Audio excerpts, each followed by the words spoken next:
Punjabi radio ਜੋ ਐਸੇ ਸੁਣ ਰਹੇ ਸਾਰੇ ਸਰੋਤਿਆਂ ਨੂੰ ਬਲਵਿੰਦਰ ਕੌਰ ਵੱਲੋਂ ਪਿਆਰ ਭਰੀ ਸਤਿ ਸ੍ਰੀ ਅਕਾਲ। ਤੇ ਜੀ ਅਸੀਂ ਹਾਜ਼ਰ ਹੋ ਗਏ ਲੈ ਕੇ ਖਬਰ ਤੇ ਨਜ਼ਰ ਪ੍ਰੋਗਰਾਮ, ਜਿਸ ਵਿੱਚ ਸਾਡੇ ਨਾਲ ਜੁੜਦੇ ਨੇ ਅੱਜ ਦੇ ਦਿਨ ਬਲਤੇਜ ਪੰਨੂ ਜੀ। ਤੇ ਅਸੀਂ ਉੱਥੇ ਦੀ ਖਬਰ ਸਾਰ ਲੈਂਦੇ ਹਾਂ ਕਿ ਪੰਜਾਬ ਵਿੱਚ, ਭਾਰਤ ਦੇ ਵਿੱਚ ਜਿਹੜਾ ਖਬਰਾਂ ਦੇ ਪਿੱਛੇ ਕੀ ਕੁਛ ਹੋ ਰਿਹਾ ਆ। ਤੇ ਤੁਸੀਂ ਜੀ ਪੰਜਾਬੀ ਰੇਡੀਓ ਜੋ ਐਸੇ ਨੂੰ ਫੋਨ ਨੰਬਰ ਡਾਇਲ ਕਰਕੇ ਵੀ ਸੁਣ ਸਕਦੇ ਆ, ਰੇਡੀਓ ਸੈੱਟ ਤੇ ਵੀ ਸੁਣ ਸਕਦੇ ਆ, ਨੈੱਟ ਤੇ ਵੀ ਸੁਣ ਸਕਦੇ ਆ। ਨੈੱਟ ਤੇ ਸੁਣ ਲਈ www.punjabiradiousa.com।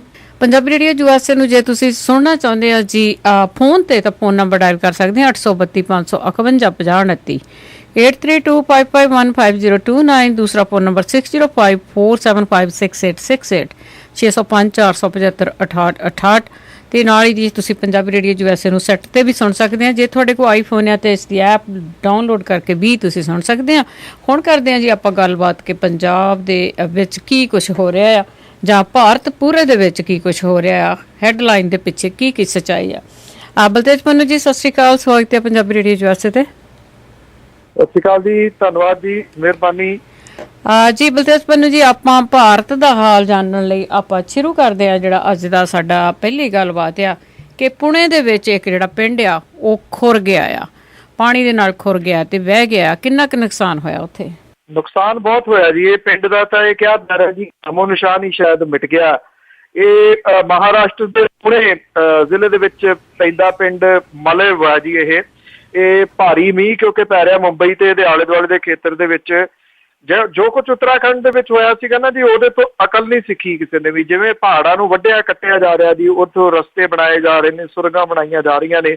ਇਹ ਕੁਛ ਜਿਹੜਾ ਮਨੁੱਖ ਨੂੰ ਭੁਗਤਣਾ ਹੀ ਪੈਣਾ, ਮਨੁੱਖੀ ਗਲਤੀਆਂ ਦਾ ਜਿਹੜਾ ਖਮਿਆਜ਼ਾ ਜੀ। ਤੇ ਇੱਥੇ ਵੀ ਇਹੀ ਕੁਛ ਹੋਇਆ ਜੀ। ਇਹ ਪਹਾੜ ਜਿਹੜਾ ਸੀਗਾ ਪੂਰੇ ਦਾ ਪੂਰਾ ਖੁਰ ਗਿਆ, ਔਰ ਖੁਰ ਕੇ ਜਿਹੜਾ ਢਿੱਗਾ ਥੱਲੇ ਆ ਕੇ ਡਿੱਗੀਆਂ, ਐਸੀਆਂ ਡਿੱਗੀਆਂ ਜੀ ਕਿ ਹੁਣ ਤੱਕ 17 ਮੌਤਾਂ ਦੀ ਪੁਸ਼ਟੀ ਜਿਹੜੀ ਆ ਜੀ ਹੋ ਚੁੱਕੀ ਆ। ਪਰ ਜਦੋਂ ਪਿੰਡ ਦਾ ਨਾਮੋ ਨਿਸ਼ਾਨ ਹੀ ਮਿਟ ਗਿਆ ਤੇ ਫਿਰ ਤੁਸੀਂ ਸੋਚ ਸਕਦੇ ਹੋ ਕਿ ਨੁਕਸਾਨ ਜਿਹੜਾ ਜੀ ਇਹ ਬਹੁਤ ਜ਼ਿਆਦਾ ਹੋਇਆ ਹੋਊਗਾ। 700 ਤੋਂ ਉੱਪਰ ਦੀ ਆਬਾਦੀ ਵਾਲਾ ਜਿਹੜਾ ਇਹ ਪਿੰਡ ਹੈ, ਉੱਥੋਂ ਉਹਦਾ ਪਤਾ ਉਦੋਂ ਲੱਗਿਆ ਜੀ ਜਦੋਂ ਇੱਕ ਬੱਸ ਜਿਹੜੀ ਸੀ ਪਿੰਡ ਦੇ ਬੱਸ ਅੱਡੇ ਤੇ ਆ ਕੇ ਰੁਕੀ। ਪਰ ਪਿੰਡ ਉਹ ਡਰਾਈਵਰ ਨੇ ਦੇਖਿਆ ਜੀ ਇੱਥੇ ਪਿੰਡ ਸੀਗਾ, ਉਹਦਾ ਤਾਂ ਨਾਮੋ ਨਿਸ਼ਾਨ ਹੀ ਨਹੀਂ ਹੈਗਾ। ਉਹਨੇ ਫਿਰ ਪ੍ਰਸ਼ਾਸਨ ਨੂੰ ਜਿਹੜੀ ਇਹਦੀ ਜਾਣਕਾਰੀ ਸੀ ਉਹ ਦਿੱਤੀ।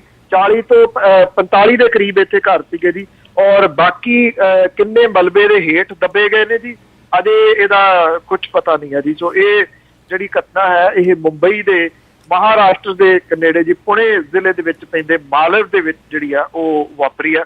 ਕਿਹਾ ਜਾ ਰਿਹਾ ਜੀ ਕਿ ਨੁਕਸਾਨ ਜਿਹੜਾ ਉਹ ਬਹੁਤ ਜ਼ਿਆਦਾ ਹੋਇਆ। ਪਿੰਡ ਬਿਲਕੁਲ ਰੁੜੀ ਗਿਆ ਜੀ, ਉਹਦਾ ਕੋਈ ਨਾਮ ਨਿਸ਼ਾਨ ਹੀ ਨਹੀਂ ਰਿਹਾ।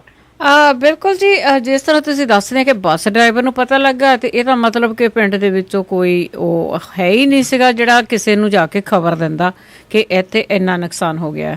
ਬਿਲਕੁਲ ਪਤਾ ਹੀ ਨਹੀਂ ਸੀ ਲੱਗਣਾ ਜੀ। ਉਹਨੇ ਕਿਉਂਕਿ ਉਹ ਡੇਲੀ ਉਸ ਰੂਟ ਦੇ ਉੱਤੇ ਚੱਲਦਾ ਜੀ। ਜਦੋਂ ਉਹਨੇ ਬੱਸ ਅੱਡੇ ਦੇਖੀ ਤਾਂ ਉਹਨੇ ਦੇਖਿਆ ਚਿੱਕੜ ਹੀ ਚਿੱਕੜ ਹੈ ਜੀ, ਜਿਹੜਾ ਚਾਰ ਚੁਫੇਰੇ ਜਿਹੜੀ ਮਿੱਟੀ ਖੁਰ ਕੇ ਉੱਤੋਂ ਆਈ ਹੈ।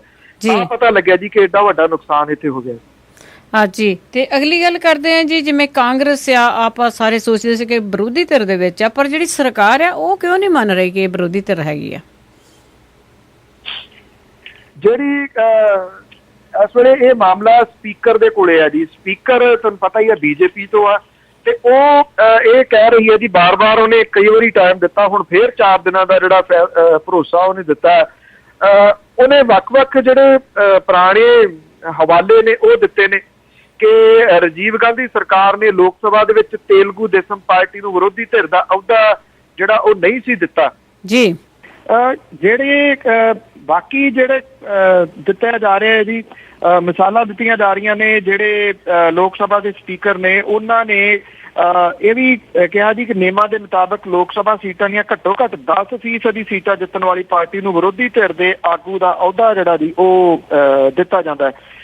ਜਿਹੜੀ ਬੀਬੀ ਮੁਲਾਜ਼ਮ ਤੋਂ ਕਾਂਗਰਸ ਆਗੂ ਜਿਹੜੀ ਮਲਕ ਰਾਜਨ ਖੜਗੇ ਨੇ, ਉਹਦੇ ਵੱਲੋਂ ਵਿਰੋਧੀ ਧਿਰ ਦੇ ਆਗੂ ਦੇ ਦਰਜੇ ਲਈ ਜਿਹੜੀ ਕਾਂਗਰਸ ਪ੍ਰਧਾਨ ਸੋਨੀਆ ਗਾਂਧੀ ਵੱਲੋਂ ਲਿਖੇ ਖੱਤ ਬਾਰੇ ਪੁੱਛਿਆ ਗਿਆ ਤਾਂ ਉਹਨਾਂ ਨੇ ਇਹ ਕਿਹਾ ਸੀਗਾ ਜੀ ਕਿ ਪਹਿਲੀ ਵਾਰੀ ਵਿਰੋਧੀ ਧਿਰ ਦੇ ਆਗੂ ਨੂੰ ਮਾਨਤਾ 1969 ਦੇ ਵਿੱਚ ਦਿੱਤੀ ਗਈ ਸੀ, ਜਦਕਿ ਉਦੋਂ ਪਹਿਲਾਂ ਕੋਈ ਵੀ ਹੋਰ ਪਾਰਟੀ 10% ਸੀਟਾਂ ਨਹੀਂ ਸੀ ਜਿੱਤ ਸਕੀ।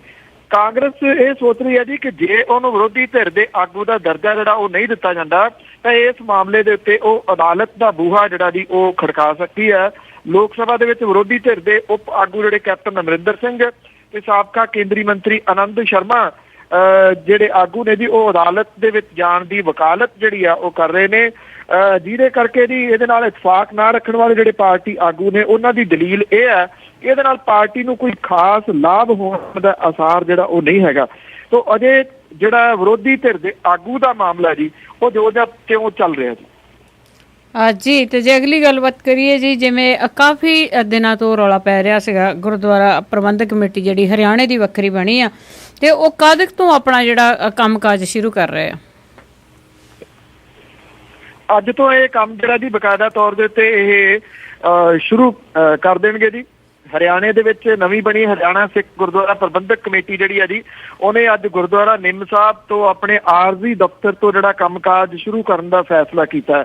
11 ਮੈਂਬਰੀ ਜਿਹੜੀ ਕਾਰਜਕਾਰਨੀ ਕਮੇਟੀ ਦੀ ਮੀਟਿੰਗ ਹੈ, ਉਹਦੇ ਵਿੱਚ ਵੱਖ-ਵੱਖ ਮੁੱਦਿਆਂ ਦੇ ਉੱਤੇ ਜਿਹੜੀ ਚਰਚਾ ਹੋਊਗੀ। ਅਹਿਮ ਮੁੱਦਾ ਜਿਹੜਾ ਜੀ ਉਹ ਸ਼੍ਰੋਮਣੀ ਗੁਰਦੁਆਰਾ ਪ੍ਰਬੰਧਕ ਕਮੇਟੀ ਅੰਮ੍ਰਿਤਸਰ ਦੇ ਮੁਲਾਜ਼ਮਾਂ ਦੇ ਪ੍ਰਤੀ ਉਹਦਾ ਰੁਖ ਜਿਹੜਾ ਜੀ ਉਹ ਕੀ ਹੋਵੇ, ਇਹਦੇ ਉੱਤੇ ਜ਼ਿਆਦਾ ਜਿਹੜਾ ਜੀ ਉਹ ਵਿਚਾਰ ਹੋਣਾ। ਜਿਹੜੇ ਮੁਲਾਜ਼ਮ ਰੱਖੇ ਹੋਏ ਨੇ ਜੀ ਸ਼੍ਰੋਮਣੀ ਗੁਰਦੁਆਰਾ ਪ੍ਰਬੰਧਕ ਕਮੇਟੀ ਦੇ ਵੱਲੋਂ, ਉਹ ਜਿਹੜੇ ਨੇ ਜੀ ਕਿਉਂਕਿ SGPC ਦੀ ਹੀ ਜ਼ਿਆਦਾ ਗੱਲ ਕਰਦੇ ਨੇ, ਇਹਦੇ ਵਿੱਚ ਅਹਿਮ ਮੁੱਦਾ ਇਹ ਵਿਚਾਰਿਆ ਜਾਊਗਾ ਕਿ ਕੀ ਉਹਨਾਂ ਦੀਆਂ ਨੌਕਰੀਆਂ ਜਿਹੜੀਆਂ ਨੇ ਉਹ ਇਸੇ ਤਰੀਕੇ ਨਾਲ ਬਹਾਲ ਰੱਖੀਆਂ ਜਾਣ ਜਾਂ ਉਹਨਾਂ ਦੀ ਜਗ੍ਹਾ ਦੇ ਉੱਤੇ ਨਵੇਂ ਜਿਹੜੇ ਕੰਮ ਕਰਨ ਵਾਲੇ ਨੇ ਉਹ ਰੱਖ ਲਏ ਜਾਣ। ਇਹ ਸਭ ਤੋਂ ਅਹਿਮ ਗੱਲ ਜਿਹੜੀ ਹੈ ਜੀ ਹਰਿਆਣਾ ਗੁਰਦੁਆਰਾ ਪ੍ਰਬੰਧਕ ਕਮੇਟੀ ਦੇ ਵਾਸਤੇ ਸਭ ਤੋਂ ਪਹਿਲ ਦੇ ਆਧਾਰ ਦੇ ਉੱਤੇ ਕਰਨ ਵਾਲੀ ਜਿਹੜੀ ਹੈ ਜੀ ਉਹ ਹੋਊਗੀ। ਇਹ ਵੀ ਪਤਾ ਲੱਗਾ ਜੀ ਕਿ ਜਿਹੜੀ ਕਮੇਟੀ ਆ ਉਹ ਹੁਣ ਸ਼ਾਇਦ ਸਖਤ ਰੁਖ ਅਖਤਿਆਰ ਕਰੂਗੀ ਇਸ ਮਾਮਲੇ ਦੇ ਉੱਤੇ ਕਿ ਜਿਹੜੀ ਗੁਰਦੁਆਰਿਆਂ ਦੇ ਵਿੱਚ ਟਾਸਕ ਫੋਰਸ ਤੇ ਬਾਕੀ ਨਿਹੰਗ ਸਿੰਘ ਸੁੱਖਾ ਵਗੈਰਾ ਦੇ ਕੇ ਬਿਠਾਏ ਹੋਏ ਨੇ, ਉਹਨਾਂ ਨੂੰ ਕਿਹੜੇ ਤਰੀਕੇ ਦੇ ਨਾਲ ਉੱਥੋਂ ਜਿਹੜਾ ਜੀ ਉਹ ਕੱਢਿਆ ਜਾ ਸਕੇ। ਉਧਰ ਗਿਆਨੀ ਗੁਰਬਚਨ ਸਿੰਘ ਹੋਰਾਂ ਨੇ ਇਹ ਕਿਹਾ ਹੈ ਕਿ ਉਹਨਾਂ ਨੇ ਕੰਮਕਾਜ ਨਹੀਂ ਰੋਕਣ ਦੀ ਗੱਲ ਕਹੀ, ਉਹਨਾਂ ਨੇ ਤਾਂ ਇਹ ਕਿਹਾ ਕਿ ਮਿਲ ਕੇ ਵਿਵਾਦ ਜਿਹੜਾ ਜੀ ਉਹਦਾ ਹੱਲ ਜਿਹੜਾ ਉਹ ਕਰ ਲਿਆ ਜਾਵੇ, ਕਿਉਂਕਿ ਆਦੇਸ਼ ਜਿਹੜੇ ਨੇ ਉਹ ਚਰਚਾ ਦੇ ਵਿੱਚ ਆਏ ਨੇ। ਇਸ ਕਰਕੇ ਸ਼ਾਇਦ ਇਹਦੇ ਤੋਂ ਸਟੈਂਡ ਜਿਹੜਾ ਬਦਲਿਆ ਗਿਆਨੀ ਗੁਰਬਚਨ ਸਿੰਘ ਹੋਰਾਂ ਨੇ, ਜਦੋਂ ਕਿ ਆਦੇਸ਼ ਦੇ ਵਿੱਚ ਤਾਂ ਸਪਸ਼ਟ ਹੀ ਹੈ ਜੀ ਸਾਰਾ ਕੁਝ ਹੀ ਕਿ ਜਿਹੜਾ ਕੰਮਕਾਜ ਹੈ ਉਹ ਨਹੀਂ ਕਰੂਗੀ ਇਹ ਕਮੇਟੀ, ਨਾ ਜਿਹੜਾ ਜੀ ਉਹ ਕੀਤਾ ਜਾ ਸਕਦਾ।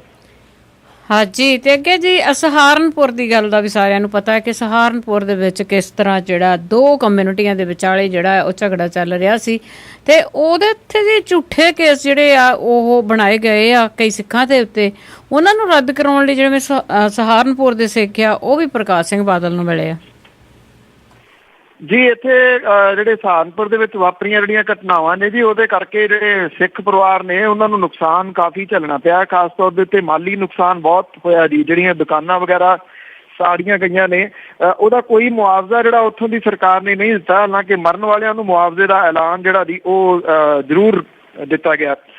ਮੁੱਖ ਮੰਤਰੀ ਪ੍ਰਕਾਸ਼ ਸਿੰਘ ਬਾਦਲ ਹੋਰਾਂ ਨੇ, ਜਿਹੜੇ ਉੱਥੋਂ ਦੇ ਮੁੱਖ ਮੰਤਰੀ ਨੇ ਅਖਿਲੇਸ਼ ਯਾਦਵ, ਉਹਨਾਂ ਦੇ ਨਾਲ ਗੱਲਬਾਤ ਜਿਹੜੀ ਹੈ ਜੀ ਉਹ ਕੀਤੀ ਦੱਸੀ ਜਾਂਦੀ ਆ, ਔਰ ਇਹ ਉਹਨਾਂ ਨੂੰ ਕਿਹਾ ਕਿ ਉੱਤਰ ਪ੍ਰਦੇਸ਼ ਦੇ ਵਿੱਚ ਰਹਿ ਰਹੇ ਜਿਹੜੇ ਸਿੱਖ ਨੇ ਜੀ, ਖਾਸ ਤੌਰ ਦੇ ਉੱਤੇ ਸਹਾਰਨਪੁਰ ਦੇ ਜ਼ਿਲ੍ਹਾ ਜਿਹੜਾ ਹੈ ਜੀ, ਉੱਥੇ ਉਹਨਾਂ ਦੀ ਮਦਦ ਜਿਹੜੀ ਆ ਉਹ ਕੀਤੀ ਜਾਵੇ ਔਰ ਉਹਨਾਂ ਦੀ ਸੁਰੱਖਿਆ ਜਿਹੜੀ ਹੈ ਖਾਸ ਤੌਰ ਦੇ ਉੱਤੇ ਉਹ ਯਕੀਨੀ ਬਣਾਈ ਜਾਵੇ।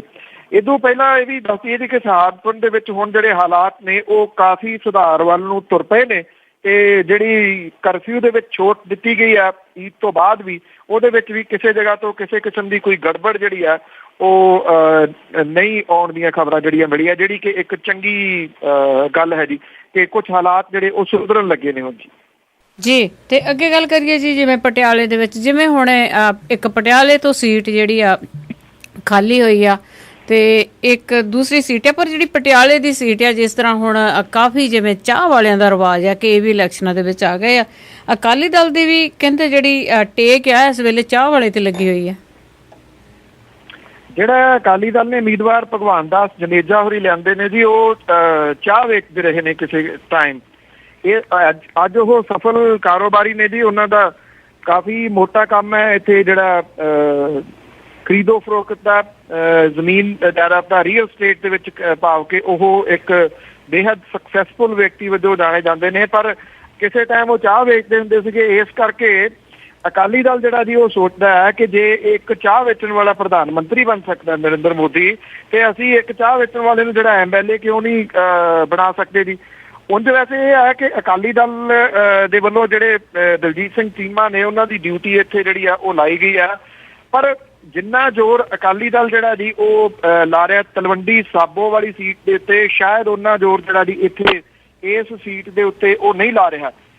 ਜਿਹੜਾ ਉਹਨਾਂ ਨੇ ਹਿੰਦੂ ਪੱਤਾ ਇੱਥੇ ਜਿਹੜਾ ਖੇਡਣ ਦੀ ਕੋਸ਼ਿਸ਼ ਕੀਤੀ ਹੈ, ਕਿਉਂਕਿ ਕਾਫੀ ਵੋਟ ਜਿਹੜੀ ਹੈ 65% ਦੀ ਵੋਟ ਜਿਹੜੀ ਹੈ ਪਟਿਆਲੇ ਸ਼ਹਿਰ ਦੀ ਉਹ ਹਿੰਦੂ ਵੋਟ ਹੈ। ਸ਼ਾਇਦ ਇਸ ਕਰਕੇ ਭਗਵਾਨ ਦਾਸ ਜਨੇਜਾ ਜਿਹੜਾ ਉਹਨਾਂ ਨੂੰ ਲਿਆਂਦਾ ਗਿਆ। ਪਰ ਜੇ ਅੱਜ ਦੀ ਤਰੀਕ ਦੇ ਵਿੱਚ ਤੁਸੀਂ ਕਹੋ, ਕਿਉਂਕਿ ਅਜੇ 21 ਅਗਸਤ ਨੂੰ ਵੋਟਾਂ ਪੈਣੀਆਂ ਨੇ, ਦਿਨ ਕਾਫੀ ਨੇ, ਉੱਤੇ ਥੱਲੇ ਕੁਝ ਵੀ ਹੋ ਸਕਦਾ ਹੈ। ਅੱਜ ਦੀ ਤਰੀਕ ਦੇ ਵਿੱਚ ਤਾਂ ਪਰਨੀਤ ਕੌਰ ਜਿਹੜੇ ਨੇ ਜੀ ਉਹ ਵਨ ਸਾਈਡਡ ਦੀ ਲੜਾਈ ਜਿਹੜੀ ਆ ਉਹ ਲੱਗਦੀ ਹੈ ਕਿ ਉਹ ਸਟਰੋਂਗ ਕੈਂਡੀਡੇਟ ਨੇ ਇੱਥੋਂ। ਜੀ ਕਿਆ ਸਰਾਈਆਂ ਤੇ ਇਸ ਤਰ੍ਹਾਂ ਦੀਆਂ ਲੱਗ ਰਹੀਆਂ ਹੈ। ਤੇ ਅੱਗੇ ਦੇਖੋ ਜੀ ਆਉਣ ਵਾਲੇ ਟਾਈਮ ਦੇ ਵਿੱਚ ਜਦੋਂ ਟਾਈਮ ਲੱਗੇ ਆਉਂਦਾ ਆ ਤੇ ਉਸ ਵੇਲੇ ਜਿਹੜੇ ਸਮੀਕਰਨ ਆ ਉਹ ਛੇਤੀ ਬਦਲ ਜਾਂਦੇ ਆ।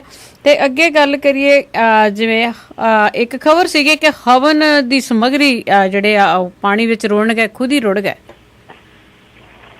ਇਹ ਰੁੜਨ ਰੜਾਉਣ ਵਾਲਾ ਚੱਕਰ ਵਾਵਾ ਚੱਲ ਰਿਹਾ ਜੀ। ਬੱਚੇ ਦੋ ਜਿਹੜੇ ਨੇ ਉਹ 3 ਬੱਚੇ ਜਿਹੜੇ ਇੱਥੇ ਪਟਿਆਲੇ ਦੇ ਨੇੜੇ ਕੱਲ ਜਿਹੜੇ ਸੀਗੇ ਜੀ ਉਹ ਰੁੜ ਗਏ ਜੀ ਪਾਣੀ ਦੇ ਵਿੱਚ, ਜਿਹੜਾ ਨਹਾਉਣ ਗਏ ਸੀਗੇ ਛੱਪੜ ਦੇ ਵਿੱਚ ਉੱਥੇ।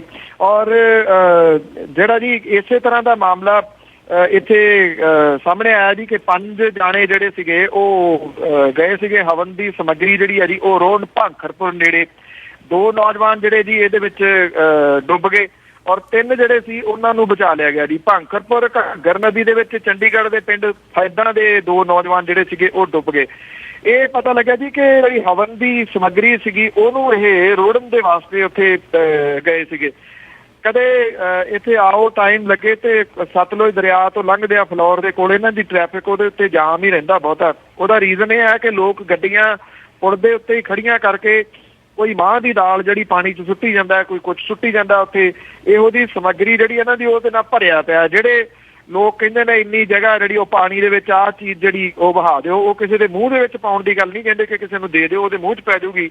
ਇਹ ਬਹੁਤਾ ਰੋੜਨ ਦੀ ਗੱਲ ਹੀ ਜਿਹੜੀ ਆ ਉਹ ਕਰਦੇ ਨੇ। ਕੁਛ ਸਮਾਂ ਪਹਿਲਾਂ ਇੱਥੇ ਨਵਾਂ ਵਿਆਹ ਇੱਕ ਜੋੜਾ ਜਿਹੜਾ ਸੀਗਾ ਜੀ ਉਹਨੂੰ ਵੀ ਇਸੇ ਤਰ੍ਹਾਂ ਦੀ ਸਲਾਹ ਦਿੱਤੀ ਸੀ ਕਿਸੇ ਨੇ ਕਿ ਵਿਆਹੁੰਦਿਆਂ ਸਾਰ ਜੀ ਤੁਸੀਂ ਜਾ ਕੇ ਭਾਖੜਾ ਦੇ ਵਿੱਚ ਜਿਹੜਾ ਜੀ ਆਹ ਸਮਾਨ ਜਿਹੜਾ ਰੋੜ ਕੇ ਆਉਣਾ। ਹੁਣ ਰੋੜਨ ਦੋਵੇਂ ਇਕੱਠੇ ਜਿਹੜਾ ਸੀਗਾ ਜੀ ਉਹ ਕੋਸ਼ਿਸ਼ ਕਰ ਰਹੇ ਸੀ। ਇੱਕ ਦਾ ਪੈਰ ਸਲਿੱਪ ਕਰ ਲਿਆ, ਦੂਜੇ ਦਾ ਹੱਥ ਫੜਿਆ ਹੋਇਆ ਸੀ, ਦੋਵੇਂ ਰੁੜ ਗਏ।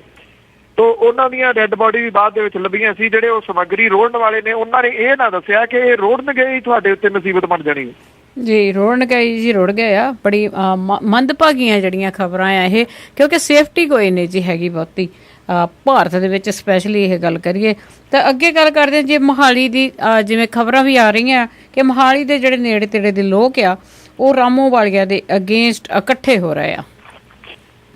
ਇਹ ਪੰਚ ਸਰਪੰਚ ਜਿਹੜੇ ਨੇ ਨਾ ਜੀ ਉਹ ਉੱਥੋਂ ਦੇ ਇਕੱਠੇ ਹੋ ਰਹੇ ਨੇ। ਰਾਮੂ ਵਾਲੀਆ ਪਰਿਵਾਰ ਇਹਨਾਂ ਦਿਨਾਂ 'ਚ ਉਂਝ ਵੀ ਚਰਚਿਤ ਹੈ। ਜਿਹੜੀ ਉਹਨਾਂ ਦੀ ਬੇਟੀ ਹੈ ਬੀਬੀ ਅਮਨਜੋਤ ਕੌਰ, ਉਹਦੇ ਉੱਤੇ ਜਿਹੜਾ ਜ਼ਮੀਨ ਵਾਲੀ ਜਿਹੜੀ ਵਾਹੀ ਵਾਲੀ ਜ਼ਮੀਨ ਹੈ, ਮਾਫ ਕਰਨਾ, ਉਹ ਲੈਂਡ ਦੇ ਜਿਹੜੇ ਇਨਫੋਰਸਮੈਂਟ ਡਾਇਰੈਕਟੋਰੇਟ ਹੈ ਉਹਦੇ ਕੋਲੇ ਚਰਚਾ ਚੱਲ ਰਹੀ ਹੈ। ਉਹਨਾਂ ਨੂੰ ਸੰਮਨ ਜਿਹੜੇ ਹੋਏ ਨੇ ਇਸ ਮਾਮਲੇ ਦੇ ਵਿੱਚ ਕਿ ਇਹ ਜ਼ਮੀਨ ਉਹਨਾਂ ਨੇ ਵਾਹੀ ਵਾਲੀ ਕਿਵੇਂ ਲੈ ਲਈ, ਕੈਨੇਡੀਅਨ ਸਿਟੀਜ਼ਨ ਜਿਹੜਾ ਜੀ ਉਹ ਹੋਣ ਦੇ ਬਾਵਜੂਦ। ਇਹਦੀ ਵੈਸੇ ਇਹਦੀ ਕਹਾਣੀ ਹੋਰ ਹੈ, ਉਹ ਹੌਲੀ ਹੌਲੀ ਨਿਕਲੂਗੀ। ਦੇਖਦੇ ਹਾਂ ਇਨਫੋਰਸਮੈਂਟ ਡਾਇਰੈਕਟੋਰੇਟ ਕੀ ਕਰਦੀ ਹੈ। ਪਰ ਇਹ ਜਿਹੜਾ ਸਾਹਿਬਜ਼ਾਦਾ ਅਜੀਤ ਸਿੰਘ ਨਗਰ ਹੈ ਜੀ ਮੋਹਾਲੀ, ਉਹਦੇ ਨਵੇਂ ਚੁਣੇ ਪੰਚਾਂ ਸਰਪੰਚਾਂ ਤੇ ਵਿਰੋਧੀ ਧਿਰ ਦੇ ਸਾਬਕਾ ਪੰਚਾਂ ਸਰਪੰਚਾਂ ਨੂੰ ਬਿਨਾਂ ਵਜ੍ਹਾ ਤੰਗ ਕੀਤਾ ਜਾ ਰਿਹਾ ਜੀ। ਇਹਨਾਂ ਸਾਰਿਆਂ ਨੇ ਇਕੱਠੇ ਹੋ ਕੇ ਇੱਕ ਪ੍ਰੈਸ ਕਾਨਫਰੰਸ ਜਿਹੜੀ ਹੈ ਜੀ ਉਹ ਕੀਤੀ ਹੈ ਔਰ ਇਹ ਕਿਹਾ ਕਿ ਇਹ ਜਿਹੜਾ ਡਿਸਟ੍ਰਿਕਟ ਹੈ ਇਹਨੂੰ ਰਾਮੂ ਵਾਲੀਆ ਪਰਿਵਾਰ ਤੋਂ ਮੁਕਤ ਕਰਵਾਇਆ ਜਾਵੇ, ਜਿਹੜੇ ਕਿ ਆਪਣੇ ਵਿਰੋਧੀਆਂ ਦੇ ਉੱਤੇ ਪਰਚੇ ਦਰਜ ਕਰਵਾ ਕੇ ਉਹਨਾਂ ਨੂੰ ਡਰਾਉਣ ਧਮਕਾਉਣ ਦੀ ਕੋਸ਼ਿਸ਼ ਜਿਹੜੀ ਹੈ ਜੀ ਉਹ ਕਰ ਰਹੇ ਨੇ।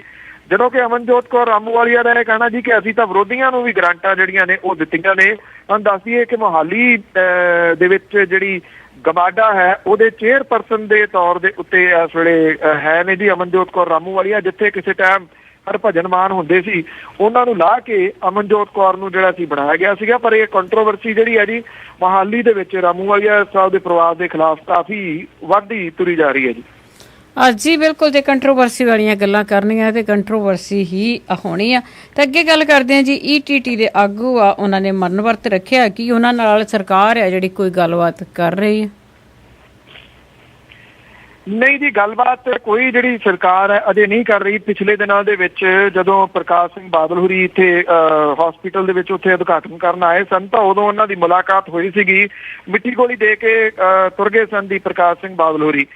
ETT ਦੇ ਜਿਹੜੇ ਆਗੂ ਨੇ ਸਿੱਧੂ, ਉਹਦਾ ਜਿਹੜਾ ਮਨ ਵਰਤ ਹੈ ਜੀ ਉਹ 11ਵੇਂ ਦਿਨ ਦੇ ਵਿੱਚ ਦਾਖਲ ਹੋ ਗਿਆ। ਉਹ ਫੇਜ਼ 8 ਦੇ ਵਿੱਚ ਮਨ ਵਰਤ ਦੇ ਉੱਤੇ ਜਿਹੜੇ ਨੇ ਜੀ ਉਹ ਬੈਠੇ ਨੇ।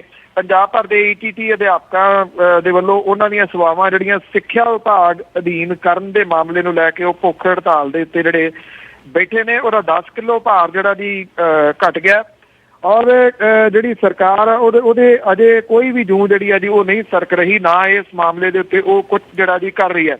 ETT ਵਾਲੇ ਜਿਹੜੇ ਨੇ ਜੀ ਉਹਨਾਂ ਦਾ ਹੁਣ ਇਹ ਕਹਿਣਾ ਹੈ ਕਿ 3 ਅਗਸਤ ਤੋਂ ਜ਼ੋਨ ਪੱਧਰੀ ਧਰਨੇ ਜਿਹੜੇ ਦਿੱਤੇ ਜਾਣਗੇ, ਜਿਹਦੇ ਵਿੱਚ ਸਿੱਖਿਆ ਮੰਤਰੀ ਦਲਜੀਤ ਸਿੰਘ ਚੀਮਾ ਹੋਰਾਂ ਨੂੰ ਘੇਰਿਆ ਜਾਊਗਾ, ਸਿਕੰਦਰ ਸਿੰਘ ਮਲੂਕਾ ਹੋਰਾਂ ਨੂੰ ਘੇਰਿਆ ਜਾਊਗਾ ਜੀ, ਔਰ ਪੰਜਾਬ ਦੇ ਖਾਲੀ ਖਜ਼ਾਨਾ ਮੰਤਰੀ ਪਰਮਿੰਦਰ ਸਿੰਘ ਢੀਂਡਸਾ ਹੋਰਾਂ ਨੂੰ ਵੀ ਜਿਹੜਾ ਜੀ ਉਹ ਘੇਰਿਆ ਜਾਊਗਾ। ਔਰ ਉਹਨਾਂ ਦਾ ਇਹ ਵੀ ਕਹਿਣਾ ਕਿ ਜ਼ਿਮਨੀ ਚੋਣਾਂ ਜਿੱਥੇ ਹੋ ਰਹੀਆਂ ਨੇ ਉਸ ਪਾਸੇ ਵੱਲ ਨੂੰ ਵੀ ਰੁਖ ਜਿਹੜਾ ਜੀ ਉਹ ਕੀਤਾ ਜਾਊਗਾ, ਕਿਉਂਕਿ ਜਿੰਨੀ ਦੇਰ ਤੱਕ ਸ਼ਾਇਦ ਸਿੱਧੂ ਸਾਹਿਬ ਦੀ ਹਾਲਤ ਬਹੁਤੀ ਜ਼ਿਆਦਾ ਨਹੀਂ ਖਰਾਬ ਹੋ ਜਾਂਦੀ ਉਦੋਂ ਤੱਕ ਸਰਕਾਰ ਧਿਆਨ ਇਹਦੇ ਵੱਲ ਹੋ ਸਕਦਾ ਕਿ ਨਾ ਦੇਵੇ। ਹਾਂਜੀ, ਤੇ ਅੱਗੇ ਫਿਰ ਆਈਏ ਕਿ ਜਿਵੇਂ ਡਰੱਗ ਦੀ ਗੱਲਬਾਤ ਆਪਾਂ ਕਾਫੀ ਟਾਈਮ ਤੋਂ ਕਰਦੇ ਹਾਂ ਕਿ ਡਰੱਗ ਆ ਜਿਹੜੀ ਇਹ ਅਜੇ ਵੀ ਇਹ ਬਹੁਤ ਮਾਤਰਾ ਦੇ ਵਿੱਚ ਜਾਂ ਦਿੱਲੀ ਆ ਜਾਂ ਪੰਜਾਬ ਆ ਸਰਹੱਦ ਆ ਉੱਥੋਂ ਅਜੇ ਵੀ ਕੋਈ ਇਸ ਦਾ ਇਹ ਨਹੀਂ ਹੋਇਆ ਕਿ ਇਸ ਨੂੰ ਕੰਟਰੋਲ ਕੀਤਾ ਜਾਵੇ, ਹਜੇ ਵੀ ਬਹੁਤ ਫੜੀ ਜਾ ਰਹੀ ਆ। ਜੀ ਬਿਲਕੁਲ, ਇੱਕ ਤਾਂ ਸਰਹੱਦ ਦੇ ਉੱਤੋਂ ਜਿਹੜੀ ਹੈ ਜੀ ਉਹ ਫੜੀ ਗਈ ਹੈ ਕਾਫੀ ਮਾਤਰਾ ਦੇ ਵਿੱਚ, ਤਕਰੀਬਨ 20 ਕਰੋੜ ਦੀ ਜਿਹੜੀ ਹੈ ਜੀ ਹੈਰੋਇਨ ਉਹ ਫੜੀ ਗਈ ਹੈ। ਭਾਰਤ ਪਾਕਿਸਤਾਨ ਜਿਹੜੀ ਸਰਹੱਦ ਆ ਪੰਜਾਬ ਦੇ ਵਿੱਚ ਪੈਂਦੀ ਹੈ ਜੀ ਉੱਥੋਂ। ਦੂਜੀ ਜਿਹੜੀ ਜੀ ਇੱਕ ਬਹੁਤ ਵੱਡੀ ਖੇਪ ਜਿਹੜੀ ਹੈ ਜੀ ਉਹ ਫੜੀ ਗਈ ਹੈ। 6 ਵਿਅਕਤੀ ਜਿਹੜੇ ਨਵੀਂ ਦਿੱਲੀ ਦੇ ਵਿੱਚ ਫੜੇ ਗਏ ਨੇ ਜੀ, ਇਹਨਾਂ ਦੇ ਕੋਲੋਂ 36 ਕਿਲੋ ਹੈਰੋਇਨ ਜਿਹੜੀ ਆ ਉਹ ਫੜੀ ਗਈ ਹੈ। ਇੰਟਰਨੈਸ਼ਨਲ ਮੰਡੀ ਦੇ ਵਿੱਚ ਇਹਦੀ ਕੀਮਤ ਜਿਹੜੀ ਆ ਉਹ 150 ਕਰੋੜ ਕਹੀ ਜਾ ਰਹੀ ਹੈ। 150 ਕਰੋੜ ਦੀ ਜਿਹੜੀ ਹੈ ਜੀ ਉਹ ਫੜੀ ਹੈ। ਤੋ ਇਹ ਦਿੱਲੀ ਪੁਲਿਸ ਦੇ ਵਿਸ਼ੇਸ਼ ਸੈੱਲ ਨੇ 2 ਅਫਗਾਨਿਸਤਾਨੀ ਨਾਗਰਿਕ ਜਿਹੜੇ ਨੇ ਜੀ ਉਹਨਾਂ ਸਣੇ 6 ਵਿਅਕਤੀਆਂ ਨੂੰ ਗ੍ਰਿਫਤਾਰ ਜਿਹੜਾ ਜੀ ਉਹ ਕੀਤਾ ਹੈ। ਸ਼ੁੱਧ ਹੈਰੋਇਨ ਜਿਹੜੀ ਆ ਜੀ ਉਹ ਦੱਸੀ ਜਾਂਦੀ ਹੈ। ਪੁਲਿਸ ਕਹਿੰਦੀ ਕਿ ਹੈਰੋਇਨ ਜਿਹੜੀ ਹੈ ਪਾਕਿਸਤਾਨ ਰਾਹੀਂ ਅਫਗਾਨਿਸਤਾਨ ਤੋਂ ਭਾਰਤ ਜਿਹੜੀ ਉਹ ਲਿਆਂਦੀ ਗਈ ਸੀਗੀ। ਦਿੱਲੀ ਰਹਿੰਦੇ 2 ਅਫਗਾਨਿਸਤਾਨੀ ਜਿਹੜੇ ਨੇ ਇਹਨੂੰ ਇੱਕ ਭਾਰਤੀ ਕਾਰੋਬਾਰੀ ਦੀ ਮਦਦ ਦੇ ਨਾਲ ਦੇਸ਼ ਦੇ ਵੱਖ-ਵੱਖ ਹਿੱਸਿਆਂ ਦੇ ਵਿੱਚ ਜਿਹੜਾ ਸੀਗਾ ਉਹ ਭੇਜ ਰਹੇ ਸੀਗੇ। ਇਹ ਹੈਰੋਇਨ ਜਿਹੜੀ ਆ ਲੇਡੀਜ਼ ਦੇ ਸੈਂਡਲਾਂ ਦੇ ਜਿਹੜੇ ਤਲੇ ਹੁੰਦੇ ਨੇ ਉਹਦੇ ਵਿੱਚ ਲੁਕੋਈ ਹੋਈ ਸੀਗੀ ਜੀ। ਸੋ ਏਡੀ ਵੱਡੀ ਮਾਤਰਾ ਜਿਹੜੀ ਆ ਜੀ ਉਹ ਫੜੀ ਗਈ ਹੈ। ਸਰਕਾਰ ਇੱਥੇ ਕਿਉਂਕਿ ਜਾਂਦੀ ਤਾਂ ਥਰੂ ਪੰਜਾਬ ਤੋਂ ਆਉਂਦਾ ਜੀ, ਉਹ ਦਾਅਵਾ ਕਰੀ ਜਾਂਦੀ ਸਪਲਾਈ ਲਾਈਨ ਜਿਹੜੀ ਆ ਉਹ ਤੋੜ ਦਿੱਤੀ ਗਈ ਹੈ। ਪਤਾ ਨਹੀਂ ਕਿਹੜੀ ਸਪਲਾਈ ਲਾਈਨ ਜਿਹੜੀ ਆ ਜੀ ਤੋੜੀ ਹੈ। 36 ਕਿਲੋ ਹੈਰੋਇਨ ਜਿਹੜੀ ਮਿਲਣੀ ਕੋਈ ਛੋਟਾ ਮੋਟਾ ਇਹ ਨਹੀਂ ਹੈ ਜੀ, ਬਹੁਤ ਜ਼ਿਆਦਾ ਹੈ ਜੀ। ਅੱਜ ਹੀ ਬਿਲਕੁਲ ਜਿਸ ਤਰ੍ਹਾਂ ਕਿਹਾ ਜਾ ਰਿਹਾ ਸੀਗਾ ਕਿ ਜਿਹੜੀ ਕਾਂਗਰਸ ਆ ਉਹ ਸੈਂਟਰ ਆ ਉਹ ਹੋ ਰਿਹਾ ਤੇ ਜਿਹੜੀ ਸੀਲ ਨਹੀਂ ਕਰਦੀ ਸਾਡੀਆਂ ਸਰਹੱਦਾਂ ਨੂੰ, ਤੇ ਹੁਣ ਤੇ ਸਾਰਾ ਕੁਝ ਜੀ ਹੌਲੀ ਸੌਲੀ ਇਹ ਆਪ ਵੀ ਹੈਗੇ ਆ। ਅਜੇ ਵੀ ਜਿਸ ਸਰਹੱਦਾਂ ਸੀਲ ਨਹੀਂ ਹੋਈਆਂ ਤੇ ਫਿਰ ਤੇ ਰੱਬ ਹੀ ਰੱਖਾ। ਤੇ ਅਗਲੀ ਗੱਲ ਕਰੀਏ ਜੀ, ਜਿਵੇਂ ਆਪਾਂ ਇੱਕ ਇਹਦੀ ਡਰੱਗ ਦੀ ਗੱਲ ਕੀਤੀ ਆ ਕਿ ਕਾਫੀ ਟਾਈਮ ਤੋਂ ਪਹਿਲਾਂ ਵੀ ਅਸੀਂ ਇਹ ਗੱਲਬਾਤ ਕਰਦੇ ਆਏ ਆ ਕਿ ਜਿਹੜੇ ਪੰਜਾਬ ਦੇ ਵਿੱਚ ਲੋਕਾਂ ਦੀ ਆ ਜਿਹੜੀ ਜਾਇਦਾਦਾਂ ਨੇ ਜੀ, ਲੋਕਾਂ ਦੇ ਜਿਹੜੇ ਘਰ-ਬਾਰ ਨੇ ਜਾਂ ਲੋਕਾਂ ਦੀਆਂ ਕੋਈ ਵੀ ਉੱਥੇ ਪ੍ਰਾਪਰਟੀ ਆ ਉਹ ਜਿਹੜੀ ਸੇਫ ਨਹੀਂ ਹੈਗੀ। ਅਜੇ ਵੀ ਜਿਹੜੇ ਕਬਜ਼ੇ ਆ ਕਈ ਚਿਰਾਂ ਤੋਂ ਕਬਜ਼ੇ ਆ, ਜਿਵੇਂ ਫਰਾਂਸ ਤੋਂ ਆਈ ਬੀਬੀ ਨੇ ਵੀ ਜਿਹੜਾ ਕਾਫੀ ਟਾਈਮ ਤੋਂ ਲੱਗੀ ਹੋਈ ਆ ਤਾਂ ਉਹਦੀਆਂ ਕੋਠੀਆਂ ਦੇ ਉੱਤੇ ਕਬਜ਼ੇ ਹੋਏ ਪਏ ਆ। ਬਿਲਕੁਲ ਜੀ, ਜਿਹੜੇ NRIs ਨੇ ਉਹਨਾਂ ਦੀਆਂ ਕੋਠੀਆਂ ਤੋਂ ਕਬਜ਼ੇ, ਜ਼ਮੀਨਾਂ ਪਲਾਟਾਂ ਤੋਂ ਕਬਜ਼ੇ ਜਿਹੜੇ ਨੇ ਉਹ ਮੁੱਕ ਨਹੀਂ ਰਹੇ ਜੀ। ਬਿਲਕੁਲ ਪਿਛਲੇ ਦਿਨਾਂ ਦੇ ਵਿੱਚ ਇੱਕ ਰਿਟਾਇਰਡ ਬ੍ਰਿਗੇਡੀਅਰ ਨੇ ਜੀ ਇੱਥੇ ਕੈਨੇਡਾ ਦੇ ਵਿੱਚ ਰਹਿੰਦੇ, ਉਹਨਾਂ ਦੀ ਕੋਠੀ ਤੇ ਪਲਾਟ ਦੇ ਉੱਤੇ ਕਬਜ਼ੇ ਜਿਹੜੇ ਸੀਗੇ ਉਹ ਅਕਾਲੀ ਦਲ ਦੇ ਜਿਹੜੇ ਪ੍ਰਧਾਨ ਨੇ ਜੀ ਸੁਖਬੀਰ ਸਿੰਘ ਬਾਦਲ ਹੋਰੀ, ਉਹਨਾਂ ਦੇ ਬਿਲਕੁਲ ਨੇੜਲੇ ਬੰਦੇ ਨੇ ਇੱਕ ਨੇ ਜਿਹੜੇ ਉਹ ਕੀਤੇ ਸੀਗੇ ਜੀ। ਇਹਦੇ ਵਿੱਚ ਕਈਆਂ ਦਾ ਹੋਰ ਨਾਮ ਬੋਲਦਾ, ਉਹ ਇੱਥੇ ਮੇਰੇ ਕੋਲੇ ਵੀ ਆਏ ਸਨ ਜੀ, ਮੈਂ ਲੰਮੀ ਚੌੜੀ ਉਹਨਾਂ ਨਾਲ ਗੱਲਬਾਤ ਕੀਤੀ। ਉਹਨਾਂ ਨੇ ਜਿਹੜੀ ਡਿਟੇਲ ਦੱਸੀ ਆ ਕਿ ਕਿਹੜੇ ਕਿਹੜੇ ਲੋਕ ਇਹਦੇ ਵਿੱਚ ਸ਼ਾਮਲ ਨੇ। ਹੈਰਾਨੀ ਵਾਲੀ ਗੱਲ ਹੈ ਕਿ ਤੁਸੀਂ ਉਹਨਾਂ ਨੂੰ ਹੱਥ ਪਾ ਹੀ ਨਹੀਂ ਸਕਦੇ ਜਿਹੜੇ ਜਿਹੜੇ ਲੋਕ ਜਿੱਥੇ ਜਿਨ੍ਹਾਂ ਅਹੁਦਿਆਂ ਦੇ ਉੱਤੇ ਬੈਠੇ ਜਿਹੜੇ ਸ਼ਾਮਲ ਨੇ। ਅੱਜ ਵੀ ਇੱਕ ਜਿਹੜੀ ਔਰਤ ਹੈ ਜੀ ਉਹਨੇ ਇਹ ਸਾਰਾ ਕੁਛ ਦੱਸਿਆ ਜੀ, ਔਰ ਜੋ ਉਹਨੇ ਕਹਾਣੀ ਸੁਣਾਈ ਹੈ ਪੁਲਿਸ ਤੇ ਲੈਂਡ ਮਾਫੀਆ ਜਿਹੜੀ ਉਹ ਤੋਂ ਦੁਖੀ ਹੈ NRI ਔਰਤ ਜਿਹੜੀ, ਉਹ ਕਹਿੰਦੀ ਮੈਂ ਤਾਂ ਸੁਸਾਈਡ ਕਰ ਲੈਣਾ। ਉਹ ਵੀ ਸੁਖਬੀਰ ਸਿੰਘ ਬਾਦਲ ਹੋਰਾਂ ਦੇ ਦਫ਼ਤਰ ਦੇ ਮੂਹਰੇ ਜਾ ਕੇ ਕਹਿਣ ਨੂੰ ਹਰ ਸਾਲ ਜਿਹੜਾ ਜੀ NRI ਸੰਮੇਲਨ ਵੀ ਕਰਵਾਇਆ ਜਾਂਦਾ, ਪਰ NRIs ਦੀਆਂ ਜਿਹੜੀਆਂ ਪ੍ਰਾਪਰਟੀਜ਼ ਨੇ ਉਹਨਾਂ ਨੂੰ ਸੁਰੱਖਿਅਤ ਰੱਖਣ ਦੇ ਵਾਸਤੇ ਕੀਤਾ ਕੀ ਜਾਂਦਾ ਜੀ? ਕੁਝ ਵੀ ਨਹੀਂ। ਇਹ ਜਿਹੜਾ ਲੈਂਡ ਮਾਫੀਆ ਹੈ ਇਹ ਰਲ ਮਿਲ ਕੇ ਹੀ ਕੰਮ ਕਰ ਰਿਹਾ ਜੀ ਸਰਕਾਰ ਦੇ ਨਾਲ ਔਰ ਪੁਲਿਸ ਦੇ ਨਾਲ, ਜਿਹਦੇ ਕਰਕੇ ਠੱਲ ਨਹੀਂ ਪੈ ਰਹੀ NRIs ਦੀਆਂ ਜਿਹੜੀਆਂ ਪ੍ਰਾਪਰਟੀਜ਼ ਨੇ ਉਹਨਾਂ ਦੇ ਉੱਤੇ ਕਬਜ਼ੇ ਹੋਣ ਵਾਲੇ ਮਾਮਲੇ ਦੀ। ਅਤੇ ਜੀ ਜਿਵੇਂ ਤੁਸੀਂ NRI ਸੰਮੇਲਨ ਦੀ ਗੱਲ ਕੀਤੀ ਹੈ, ਕਿ ਤੁਹਾਡੇ ਖਿਆਲ ਦੇ ਵਿੱਚ ਜਿਹੜੇ NRI ਆ ਐਡੀ ਜ਼ੋਰ ਦੇ ਨਾਲ ਉਹਨਾਂ ਸੰਮੇਲਨਾਂ ਦੇ ਵਿੱਚ ਜਾ ਕੇ ਆਵਾਜ਼ ਉਠਾਉਂਦੇ ਆ ਆਮ ਲੋਕਾਂ ਲਈ ਕਿ ਜਿਨ੍ਹਾਂ ਦੀਆਂ ਜਿਹੜੀਆਂ ਜਾਇਦਾਦਾਂ ਆ ਜਾਂ ਕੁਝ ਵੀ ਆ ਉਹਨਾਂ ਲਈ ਕੁਝ ਕੀਤਾ ਜਾਵੇ? ਉੱਥੇ ਏਦਾਂ ਦੀ ਇੱਕ ਬੋਲਣ ਨਹੀਂ ਕਿਤੇ ਦਿੱਤਾ ਜਾਂਦਾ ਜੀ ਆਮ ਜਿਹੜੇ NRIs ਨੇ ਉਹਨਾਂ ਨੂੰ। ਜਿਹੜੇ ਕੁਝ ਸਾਡੇ ਚੁਣੇ ਹੋਏ ਨੁਮਾਇੰਦੇ ਨੇ ਬਾਹਰਲੇ ਮੁਲਕਾਂ 'ਚ, ਖਾਸ ਤੌਰ ਤੇ ਕੈਨੇਡਾ ਦੇ ਵਿੱਚ, ਪਿਛਲੀ ਵਾਰੀ ਜਿਹੜਾ NRI ਸੰਮੇਲਨ ਹੋਇਆ ਸੀਗਾ ਉੱਥੇ ਮੈਂਬਰ ਪਾਰਲੀਮੈਂਟ ਇੱਥੇ ਕੈਨੇਡਾ ਤੋਂ ਜਿਹੜੇ ਵੀ ਆ ਕੇ ਬੋਲ ਕੇ ਗਏ ਸਨ। 40-42 ਮਿੰਟ ਉਹ ਲੈਪਟਾਪ ਤੋਂ ਵੇਖ ਕੇ ਜਿਹੜਾ ਜੀ ਉਹ ਪੜ੍ਹਦੇ ਰਹੇ। 40 ਮਿੰਟ ਲੈਕਚਰ ਸੁਣ ਲਾ, ਕੋਈ ਛੋਟੀ ਮੋਟੀ ਗੱਲ ਤਾਂ ਹੁੰਦੀ ਨਹੀਂ, ਤੁਹਾਨੂੰ ਪਤਾ ਜੀ। ਟਿਮ ਉੱਪਲ ਹੁਰੀ ਔਰ ਉਹਨਾਂ ਨੇ ਉਹ ਗੋਗੇ ਗਾਏ ਜੀ ਸਰਕਾਰ ਦੇ ਕਿ ਇੱਥੇ ਤਾਂ ਮਸਲਾ ਹੀ ਕੋਈ ਨਹੀਂ ਰਹਿ ਗਿਆ, 99% ਦਾ ਹੱਲ ਕਰਤੇ ਗਏ ਨੇ। ਹਰਿੰਦਰ ਤੱਖਰ ਹੋਰੀ ਇੱਥੇ ਓਨਟਾਰੀਓ ਤੋਂ ਆਏ ਸਨ, ਉਹਨਾਂ ਨੇ ਕਿਹਾ ਜੀ ਕਿ ਕੋਈ NRI ਦਾ ਮਸਲਾ ਨਹੀਂ ਆ, ਪਿਛਲੇ ਸਾਲ ਮਸਲੇ ਹੈਗੇ ਸੀ, ਉਦੋਂ ਤੋਂ ਲੈ ਕੇ 1 ਸਾਲ ਦੇ ਵਿੱਚ ਮਸਲੇ ਮੁਕਾ ਦਿੱਤੇ ਗਏ ਨੇ। ਲੋਕਾਂ ਦੇ ਚੁਣੇ ਹੋਏ ਨੁਮਾਇੰਦੇ ਜਿਹੜੇ ਨੇ ਉਹਨਾਂ ਨੂੰ ਹੁਣ ਇਹ ਪੁੱਛਣਾ ਚਾਹੀਦਾ ਜੀ ਕਿ ਆਹ ਜਵਾਬ ਦਿਓ ਜੀ ਕਿ ਕਿਹੜੇ ਮਸਲਿਆਂ ਦੀ ਤੁਸੀਂ ਗੱਲ ਕਰਦੇ ਸੀ ਕਿ ਉਹ ਸਾਰੇ ਦੇ ਸਾਰੇ ਮਸਲੇ ਮੁੱਕ ਗਏ ਨੇ। ਉਸੇ ਤਰੀਕੇ ਦੇ ਨਾਲ NRIs ਦੀਆਂ ਜ਼ਮੀਨਾਂ ਦੇ ਉੱਤੇ ਕਬਜ਼ੇ, ਕੋਠੀਆਂ ਤੇ ਕਬਜ਼ੇ, ਪਲਾਟਾਂ ਦੇ ਉੱਤੇ ਕਬਜ਼ੇ ਜਿਹੜੇ ਨੇ ਉਹ ਜਿਉਂ ਦੇ ਤਿਉਂ ਹੋ ਰਹੇ ਨੇ। ਜੇ ਆਮ ਲੋਕਾਂ ਨੂੰ ਉੱਥੇ ਬੋਲਣ ਦਾ ਮੌਕਾ ਦਿੱਤਾ ਜਾਵੇ ਤਾਂ ਸਰਕਾਰ ਦੇ ਜਿਹੜੇ ਕੰਨ ਨੇ ਉਹ ਖੁੱਲ੍ਹ ਸਕਦੇ ਨੇ। ਉੱਥੇ ਤਾਂ ਗਿਣੇ ਚੁਣੇ ਔਰ ਜਿਨ੍ਹਾਂ ਨੂੰ ਪਤਾ ਹੈ ਕਿ ਉਹਨਾਂ ਨੇ ਚਾਪਲੂਸੀ ਕਰਨੀ ਹੈ ਉਹਨਾਂ ਨੂੰ ਬੋਲਣ ਦਾ ਮੌਕਾ ਦਿੱਤਾ ਜਾਂਦਾ ਜੀ। ਜੀ ਬਿਲਕੁਲ ਇਸੇ ਤਰ੍ਹਾਂ ਲੱਗਦਾ, ਕਿਉਂਕਿ ਜਿਹੜੇ ਮਸਲੇ ਆ ਉਹਨਾਂ ਦੀ ਗੱਲ ਮੈਂ ਕਦੀ ਨਹੀਂ ਦੇਖਿਆ ਕਿ ਉਹਨਾਂ ਨੂੰ ਜਿਹੜੇ ਰੀਅਲ ਮਸਲੇ ਉਹਨਾਂ ਨੂੰ ਉਠਾਇਆ ਜਾਵੇ। ਤੇ ਇੱਕ ਮੇਰਾ ਜੀ ਲਾਸਟ ਕੁਐਸਚਨ ਹੋਊਗਾ ਕਿ ਦੁਨੀਆ ਕਿਤੇ ਦੀ ਕਿਤੇ ਪਹੁੰਚ ਗਈ ਆ, ਪਰ ਭਾਰਤ ਦੇ ਵਿੱਚ ਜਾਂ ਨਗਰ ਪੰਚਾਇਤ ਦਾ ਦਫ਼ਤਰ ਹੋਵੇ ਜਾਂ ਸਾਡੇ ਪਿੰਡਾਂ ਦੀਆਂ ਪੰਚਾਇਤਾਂ ਹੋਣ ਜਾਂ ਵਿਧਾਨ ਸਭਾ ਦਾ ਕੋਈ ਸੈਸ਼ਨ ਹੋਵੇ ਜਾਂ ਸਾਡਾ ਲੋਕ ਸਭਾ ਦਾ ਹੋਵੇ, ਉੱਥੇ ਲੋਕੀ ਲਾਠੀ ਜਾਂ ਸਪੀਕਰ ਮਾਰਨੇ, ਇਹ ਕਦ ਬੰਦ ਹੋਊਗਾ? ਕਦ ਸੱਭਿਅਕ ਹੋਣਗੇ ਭਾਰਤ ਦੇ ਜਿਹੜੇ ਰਾਜਨੀਤਿਕ ਲੋਕ ਆ? ਆਮ ਤੌਰ ਦੇ ਉੱਤੇ ਪੜ੍ਹੇ ਲਿਖਿਆਂ ਦੇ ਵਿੱਚ ਨਾ ਜੀ ਇੱਕ ਲਫ਼ਜ਼ ਵਰਤਿਆ ਜਾਂਦਾ ਕਿ ਪਾਰਲੀਮੈਂਟਰੀ ਲੈਂਗੁਏਜ ਜਿਹੜੀ ਹੈ ਨਾ ਜੀ ਉਹ ਵਰਤੀ ਜਾਵੇ। ਸੋ ਜਿਹੜੀ ਲੈਂਗੁਏਜ ਪਾਰਲੀਮੈਂਟ ਦੇ ਵਿੱਚ ਵਰਤੀ ਜਾਂਦੀ ਹੈ, ਜੇ ਉਹ ਬਾਹਰ ਆ ਗਈ ਤਾਂ ਮੇਰਾ ਖਿਆਲ ਨਿਆਣੇ ਹੀ ਸਿਰ ਪਾਣ ਲੱਗ ਜਾਣਗੇ ਆਪਣੇ ਮਾਂ ਪਿਓ ਦਾ।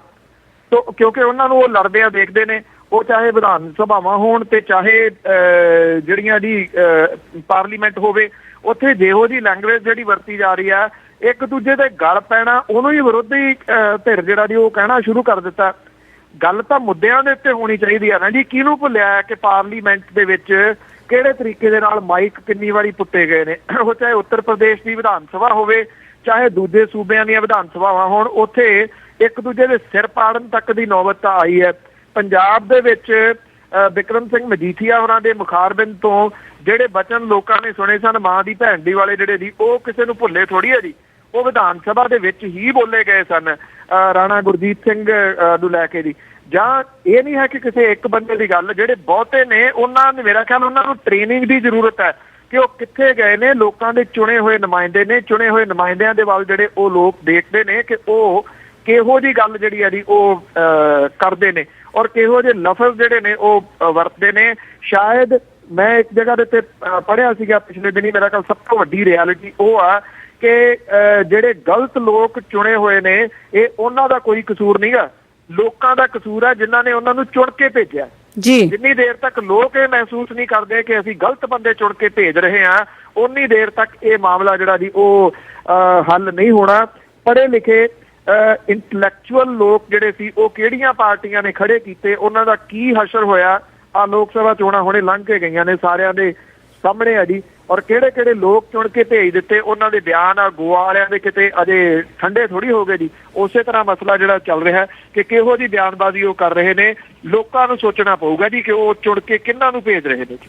ਹਾਂ ਬਿਲਕੁਲ ਜੀ, ਤੁਸੀਂ ਬਹੁਤ ਵਧੀਆ ਗੱਲ ਕੀਤੀ ਆ ਕਿ ਲੋਕਾਂ ਦੇ ਹੱਥ ਵਿੱਚ ਪਾਵਰ ਆ, ਪਰ ਲੋਕਾਂ ਨੂੰ ਇਹ ਨਹੀਂ ਪਤਾ ਕਿ ਇਹ ਸਾਡੇ ਕੋਲ ਪਾਵਰ ਹੈਗੀ ਆ। ਜਦ ਤੱਕ ਲੋਕਾਂ ਨੂੰ ਸਮਝ ਨਹੀਂ ਆਉਂਦੀ ਕਿ ਅਸੀਂ ਜਿਹੜੀ ਪਾਵਰ ਆਪਣੀ ਵਰਤ ਕੇ ਚੰਗੇ ਬੰਦਿਆਂ ਨੂੰ ਅਸੀਂ ਚੁਣ ਕੇ ਭੇਜੀਏ, ਉਹਨਾਂ ਚਿਰ ਉਸ ਕੁਝ ਨਹੀਂ ਹੋਣ ਵਾਲਾ। ਤੇ ਜੀ ਅਖੀਰ ਦੇ ਵਿੱਚ ਆਜਨਾਮਾ ਕਿ ਪਾਰਲੀਮੈਂਟ ਦੀ ਜਦੋਂ ਦੀ ਚੋਣ ਹੋ ਗਈ, ਲੋਕੀ ਆਖਦੇ ਬਦਲ ਗਿਆ ਦੌਰ ਬੇਲੀ, ਪਾਰਲੀਮੈਂਟ ਦੀ ਜਦੋਂ ਦੀ ਚੋਣ ਹੋ ਗਈ, ਲੋਕੀ ਆਖਦੇ ਬਦਲ ਗਿਆ ਦੌਰ ਬੇਲੀ, ਮੋਦੀ ਜਿੱਦਣ ਦੀ ਕੇਂਦਰ ਸਰਕਾਰ ਸਾਂਭੀ, ਭਾਈਆਂ ਦੇ ਬਦਲ ਗਏ ਤੌਰ ਬੇਲੀ। ਆਕੜ ਰਹੇ ਉਹ ਅੱਗੇ ਅਕਾਲੀਆਂ ਦੇ, ਨਕਸ਼ਾ ਹੋ ਗਿਆ ਔਰ ਬੇਲੀ, ਹੁਣ ਨਾ ਕੰਮ ਹਨ ਅਟਕਦੇ ਭਾਜਪਾ ਦੇ, ਪਲਾਂ ਵਿੱਚ ਹੀ ਹੁੰਦਾ ਪਿਆ ਗੌਰ ਬੇਲੀ। ਮੋਦੀ ਬਾਰੇ ਅਕਾਲੀ ਇਹ ਆਖਰੇ ਸੀ, ਆ ਗਿਆ ਅੱਗੇ ਤਾਂ ਹੋਵਾਂਗੇ ਸੁਖੀ ਬੇਲੀ। ਮੋਦੀ ਬਾਰੇ ਅਕਾਲੀ ਇਹ ਆਖਰੇ ਸੀ, ਆ ਗਿਆ ਅੱਗੇ ਤਾਂ ਹੋਵਾਂਗੇ ਸੁਖੀ ਬੇਲੀ। ਬਹਿ ਕੇ ਨੁਕਰੀ ਕਹਿਣ ਹੁਣ ਉਸ ਬਾਰੇ, ਮੋਦੀ ਆਣ ਕੇ ਕੀਤਾ ਪਿਆ ਦੁਖੀ ਬੇਲੀ। ਜੀ ਬਹੁਤ ਬਹੁਤ ਧੰਨਵਾਦ ਪੰਨੂ ਸਾਹਿਬ, ਬਹੁਤ ਬਹੁਤ ਥੈਂਕ ਯੂ ਜੀ। Thank you. ਥੈਂਕ ਯੂ, ਸਤਿ ਸ਼੍ਰੀ ਅਕਾਲ ਜੀ।